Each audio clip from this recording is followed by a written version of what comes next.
Hi everyone, my name is Peng Fei, and this screencast is about my usability test between two mostly popular microblogging sites. The one is the Twitter. It's the right one. It is most popular in the United States. And the another one is Weibo. It's the left one. It is most popular in China.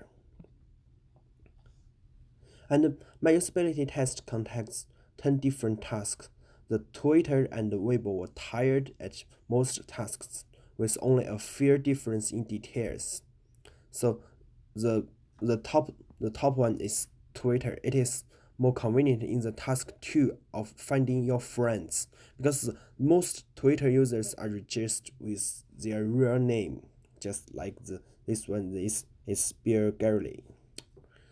But the Weibo users just use their nicknames. Weibo is more user friendly in the user grouping. It sets some basic common groups for the users to divide their friends. While on the Twitter, you need to create a list yourself and then do the grouping part. But you can set the list as the private. In another task, the comment function, the Twitter users can just reply directly with the picture. But on the Weibo, if you are not a VIP user, if you do not pay, you cannot comment as a picture. The Twitter direct account is very easy to find and to do, but the Weibo is not.